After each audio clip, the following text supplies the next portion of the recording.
Tori Amos. Hello, James. Hello, how are you doing? Very well. Well, it's very nice to meet you again, because we did actually meet for the American Doll Posse album, and I was very surprised to hear this morning, it was 5 years ago.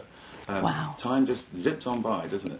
It's so fast. Yeah, and obviously we're here to talk about Gold Dust, which is a collection of songs from your sort of 20-year kind of career as a solo artist. But I just wanted to ask you about the passage of time, really, and whether it seemed, is it sort of surprising to you to realise that, you know, you've been doing this for 2 decades now? Does it feel that long?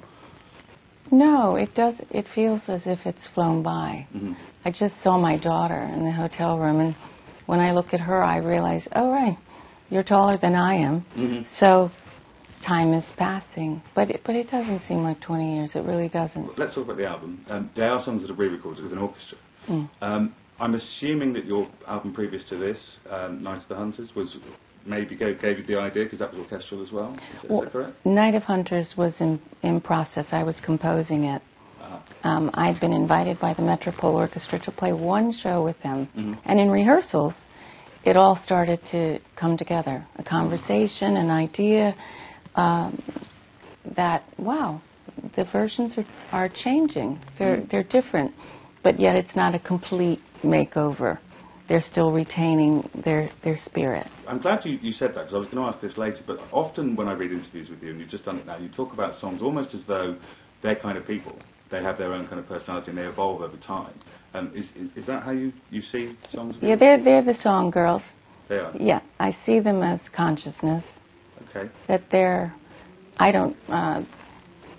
I would say to you that it's a co-creation, that I'm able to hear them because of a conversation that happens or an event that happens, and sort of a valve opens up or a door, and I'm able to hear them.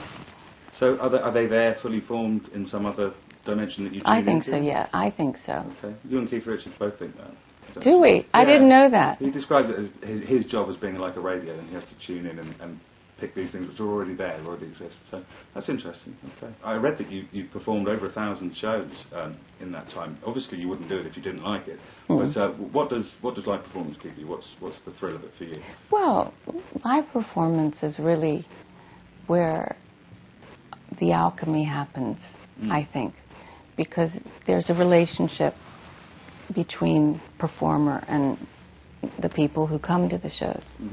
And whether you're at the Albert Hall or Radio City, it needs to be, you treat it like a living room. Yeah. And that there's a fire there, and you're sharing a conversation and stories around the fire.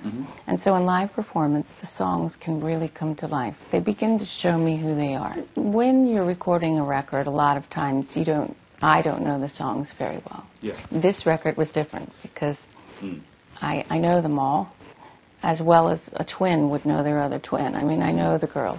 They didn't want me to remake the wheel for them. Yeah. But Precious Things, Flavor, they really wanted a different kind of approach. You have your own label now, I believe. Yes. How has that come about, and what sort of form does it take? Are you signing other artists? Or is it Yes. Okay. Yeah. I'm on Deutsche Grammophon, so part of Universal still. The label Transmission Galactic is with ADA, which is the Warner side, Warner Brothers.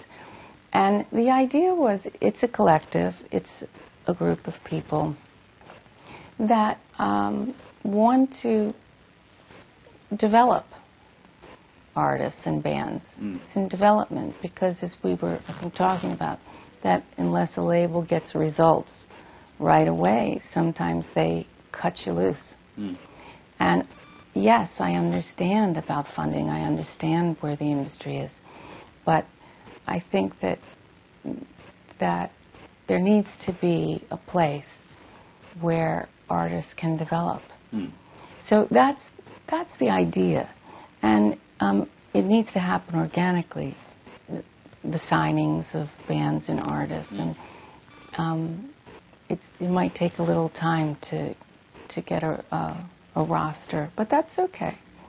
I'd like to think that people are kind of not that it's your football team, but that artists are in a way dependent. Yeah. Very dependent now these days on people wanting to hear what their work is and how it's growing and changing and coming to see them. I think that's a lovely note on which to say it's been very nice to meet you. It's good to see you again. Indeed. Thank you very much indeed. Cheers.